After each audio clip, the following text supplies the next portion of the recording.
We are often asked how we find our investigations. We look for stories, issues, and concerns that spark debate and prompt change. This is Wkyt Investigates. Bart and I try each week to tell the stories that are most affecting the people of Kentucky. And right now, unfortunately, that seems to be the drug epidemic. And the problem is just to the point to where everyone's impacted by it. In fact, it's taken us to tell stories at some of the biggest homes in the state, down to homeless people on the street. You find out real quick how hard addictions hit this state. And there are people out there that really want to help them, but will they take that help? If they meet someone at risk, they can't go, well, I don't know. They actually have all this stuff out there. They are here for the first time together. The police department's thought process now is we're doing it wrong. Counselors, rehab specialists, and community outreach have come to the table to figure out how to fix an underground danger that's happening in broad daylight. Putting a prostitute in jail for 3 days and she gets a $200 fine, that just means she has to turn 3 more tricks or spend 2 days in jail to pay her fine. We spent several days with Lexington Police Detective Rick Lynn trying to understand the problem. It's just hard to measure, you know? One afternoon, he took us to 7th Street, a popular area for prostitutes. We immediately met 2 women. Detective Lynn has known them for years. Yeah, I used to be the big thing out here. I'm not gonna lie. Ricky Lynn's got me a couple times. But his goal these days isn't to lock them up. It's to set them free. 90% of prostitutes he sees are also drug addicts. We're not going to target women who are involved in prostitution. We're going to treat them more as a victim and try to get them help. To put the problem in perspective, this woman is 26. When did it start for you? I was 19 when I started hanging out around on the streets, using drugs, and then to fuel my addiction, I started prostitution, and that just, from there, it really went downhill. And here's the proof. 7 years of marks and scars, reminders how far she's fallen. And once you use a spot for so long, it pretty much die, like your vein dies, is what I call it. And you have to move to another spot, yeah. She doesn't have a home, not even a packed bag. She lasts just a few hours before she needs more money for more heroin. How does it work? You just keep saying like $20. Is that typically what you get? Depends on pretty much what you do. You can make more, but the least you'll make is $20. How much does heroin cost? The least you can usually get is $20. Detective Lynn stood back and listened to our interview. When's the last time you had heroin? Probably about 10 minutes before y'all pulled up. Stories like hers are the reason he says the game plan has to change. Our focus is on the Johns and on the pimps. If you take the money out of that whole equation, the only thing the girl's going to have is to go get help. Do you feel a shift in the relationship that you have with police these days? Oh yeah, definitely. From used to be I'd fear them. She also has learned to trust the people who run this place, Natalie's Sisters, just down from the same part of town prostitutes tend to roam. You know, every week we see more and more ladies coming in. Natalie's Sisters is a first touch ministry to get the prostitutes help when they're ready. And that's what we're here for, is to help them see that they are worthy and to be ready to make that change. Until then, they don't have these things. They take bags of food and essentials to the women on the street. They partner with police. The woman we met on the street told us she was ready to go to Natalie's Sisters the next day. I'm holding you to that tomorrow. Okay? Yeah. All right. Well, you better drive by and make sure she's there. We were at Natalie's Sisters the next day. You have seen her before she has come in. She said she would come in today to us. We hear that a lot when we're out on the street. We'll see you tomorrow, or we'll be in next week. And we take that with a grain of salt, because sometimes they will be and sometimes they won't. They know that when she is ready, this place will be here. The success of Natalie's sisters is impressive. So far, they've helped 200 girls find a different life. Each color on this wall represents one of the rescued. Most of the girls don't want to be out here. Most of the girls want to get off the street. They don't know how, or the drugs are to a point where they're just lost. A Kentucky sheriff teaching his son the ropes, but did he go too far? I mean, this is ridiculous. Sir, cut the camera off, please. The kid sheriff coming up.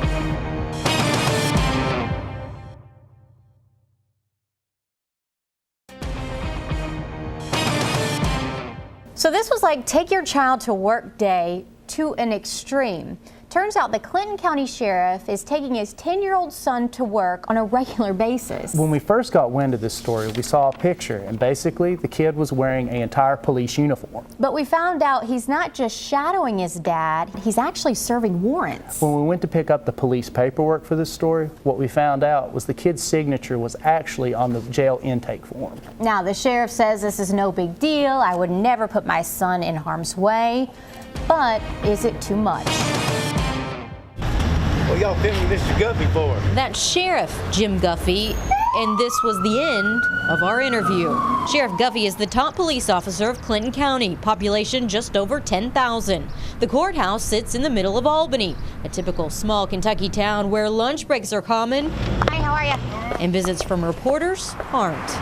This piece of paper is what brought us here. This is the Clinton County Jail admission and release form. Check out the signature at the bottom, though, of the arresting or transporting officer. This isn't the sheriff or his deputies. This is a 10-year-old. We had some concerns from some people in your county about this. Okay. Who is that? That's my son.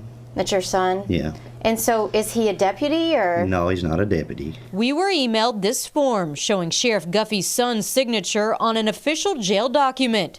We were also emailed this picture, who Sheriff Guffey confirms is his son. Is this your son? Yes, it is. And so you had him dress up like he is a sheriff's deputy? Ma'am, that's kids' clothes. There's nothing real on his person. What time was it? Oh, it was about 8:30, 9 o'clock in the morning. LaDonna Kempton was one of the women arrested on March 5th by Sheriff Guffey with his son in tow. He was dressed just like a deputy. Had a taser, had a badge. Had a taser? Yes. You're sure? Yeah. Showed it to me. Sure did. Yeah. On his side, just like the sheriff did. We interviewed Kempton in the Russell County Detention Center, where she is awaiting trial for her charges out of Clinton County. What are your charges? What are you facing? I'm facing, it could be 5 years or more. I don't know exactly how long. All drug charges, a felony, and 2 misdemeanors were the warrants she was served on March 5th. She says the sheriff's son was with his dad the entire time but didn't participate in the arrest until they got to the jail, and the sheriff's son took over for signing her in. Did you see his son sign it? Yeah, I witnessed his son sign it. They all just thought it was funny, like it was a big trick for this kid to be doing this. This is a copy of another intake form that we were emailed from the same day as Kempton's arrest. We followed up by asking the jail for the same copy. The one they faxed us, though, is different. It's got transported by Sheriff Guffey added to the side. This is Clinton County Jailer Johnny Thrasher. This was the original, and then this one says, when it was faxed to me, it says transported by Jim Guffey. I don't know anything about that either. We'll need to change it. He says he wasn't there the day Guffey's son came in. If you were here, would you let his son sign an intake form? If I'd have been here, it probably wouldn't have happened. But I wasn't here. The jailer says it's not routine. In fact, he's never seen the sheriff's son in the jail. The sheriff says after our initial calls, he checked with the county judge and other county officials who told him there's nothing wrong with what he did. None of them returned our calls. I haven't done nothing criminal. I have not put my child in harm's way. So if you're this desperate for a story for your television station, then so be it. But you had him sign an official document, an intake form at the jail. A lot of times they don't get signed by officers. So that makes it okay that your 9-year-old son did it? So you're wanting to degrade me by doing this? Then go ahead. It's not degrading. I'm just asking the question of why you would allow him to do it. I just told you. I don't put my son in harm's way. You know, somebody needs to know that they've got this 9-year-old kid serving indictment. This is taking it to another level. I'm done, okay?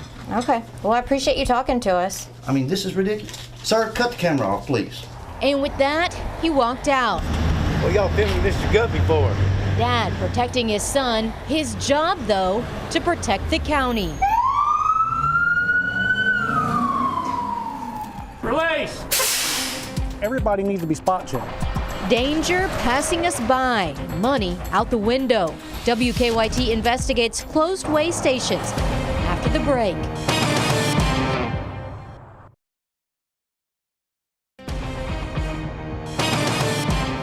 No matter where you are in this country, infrastructure is an issue. In states, they just don't seem to have enough money to adequately maintain roads and bridges. We found out that Kentucky is actually losing millions of dollars a year that could be going to repair roads and bridges because way stations are only open 29% of the time. Turns out this isn't just a money issue, it's actually a public safety concern. The reason this way station is here is written all over the walls. Reminders for the vehicle enforcement inspectors that work here. High beam headlights. He's required to do so many of these thorough truck inspections during his shift. These lines here, that's his main air supply for this trailer. There aren't many like him in the state right now. Release! At least compared to the need. The wrong person behind the wheel, or you get a truck that's not mechanically sound, it's dangerous. His way station, the southbound London Scales, had 40,000 trucks roll past in September. Want to know how many he and his fellow inspectors were able to check of those 40,000? Just 250. So that's a lot of trucks that we're missing. Because you miss what you can't see. Currently, way stations in Kentucky are only open 29% of the time in a 24/7 trucking industry. Right now, because of the manpower issues, we have so few inspectors at each installation that we're only able to keep them open so much time out of the 24-hour day. The time open averages out to be about 14 days out of the month that a truck might get checked. They need to be open. The scale houses need to be open. Gary Thornberry drives his truck through Kentucky 3 times a week. Everybody needs to be spot checked. You know, everybody needs to be spot checked. It's that simple. That's the only way you're going to weed out the bad drivers. He's been trucking for 30 years. He's noticed the scales he passes in Kentucky aren't usually open, but didn't realize it was this bad. It really surprised me that you said only 29% of the time. What's the purpose of having them if you're not going to have them open? That's a question. And it's something that we're attacking head on. We took to Commissioner John Mark Hack with the Department of Transportation. The number of commercial vehicle enforcement officers are at historically low levels. And that, Commissioner Hack says, causes a ripple effect. The scales are closed more, public safety is at risk, and money for Kentucky is left in the dust. It's safe to say that it's in the millions of dollars on an annual basis, and it's certainly sufficient enough for us to take a really hard look at the hours of operation. If the way stations are closed, the state isn't collecting fines and taxes from non-compliant trucks. The taxes that they pay go directly into the construction and maintenance of roads and bridges. That's if they pay their taxes. The ones that don't, we're told, do their best to avoid way stations. If they're open, they just go around them. That creates additional public safety risks. We caught one spot check by vehicle enforcement on I-75 while we were working on this story. The truck driver was arrested, but enforcement admits there aren't enough of them, and so many get by on back roads. They pattern us. They know when we're out, they know when the scale facilities are open, and so they know when that they can bypass. You drive a truck, you're supposed to be safe. You're supposed to get from point A to point B the best, safest, quickest way you can. If you're going around them, you're hiding something. Technology is trying to compensate for the manpower loss. This system, called the Kentucky Automated Truck Screening System, scans all the needed numbers when a truck comes through the way station. but it misreads a lot. And many times inspectors have to manually punch in the correct numbers. We watched multiple trucks get flagged by the computer, but not checked by officers while we were there. Because you don't have enough staff that he's just getting by, right? Yes, because we only have a few inspectors here at this location, we're unable to make sure that we're catching all of these. And since we've been here, we've had another one that has come by. Just pump it down until your protection brake pops in. The state is working to hire more vehicle enforcement inspectors to start building solutions to a public safety concern and money flying out the window. You know, my family drives the interstate, your family drives the interstate, and that's what we're out here doing, is trying to keep the road safe. A warning on a water bill. The water too dangerous to drink. This is an issue that's occurring across Kentucky. Wkyt Investigates returns.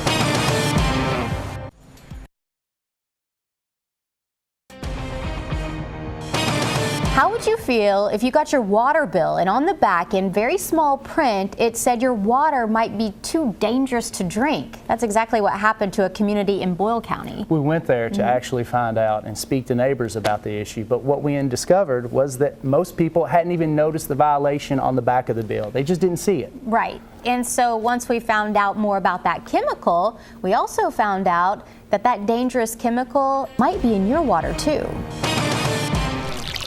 It doesn't take long to find a pool in this small slice of Boyle County country called Parksville. And it doesn't take long to find somebody ready to get in one. I'm hot right now, so I might go get my swimsuit on.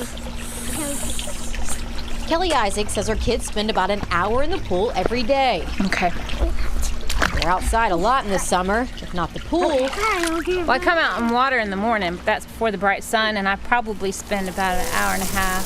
Zucchini, squash, artichoke. Have you ever had an artichoke? The Isaacs have been here for 3 years. They've got to know the people that supply their water. They're really wonderful people, yeah. I love them. That was the consensus. As we talked to Parksville neighbors, the source of the confusion was this, a typed alert on the front of the water bill. Some didn't see it at all. Terry Lynn Wiemiller doesn't skip the details when it comes to his pool.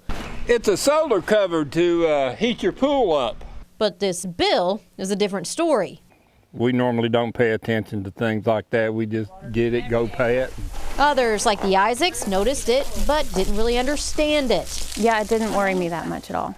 No, I thought that it would be a problem for the month and that they'd clear it up and it'd be fixed. Not exactly. These notices started back in January. The latest was last month. I mean, I didn't really know until you brought it to my attention today, so yeah, I'm concerned. The back of the water bill says that the Parksville Water District violated a drinking water standard, too much haloacidic acid. It warns that elderly, people with infants, and pregnant women should talk to a doctor about drinking the water. The basins we are standing on are all new. This is Danville City Engineer Earl Coffey. He's in charge of the Danville Water Plant, which supplies water to Parksville and several other districts. To see that something like that on a bill can be startling for people. Correct. And most folks don't really understand the dynamics of the drinking water regulation and how that's changed. The plant is spending $24 million to get this going in the right direction. He says the construction is what caused the spike in haloacidic acid. Are you saying that this level is not a big deal? No, any regulation, we consider it a big deal. Any water quality standard we take very seriously, and including this one. Haloacidic acid is a disinfectant byproduct. Large amounts over many years can cause an increased risk of cancer. This is an issue that's occurring across Kentucky. And Peter Goodman's department is the one in charge of enforcing the rule. The state sent Danville and its purchasers notices of violations. After 3, they'll be sent on to enforcement. The chronic risk from disinfection byproducts for getting cancer are very, very low. But that said, there's a rule for a reason. This high level of disinfectant byproduct actually isn't uncommon.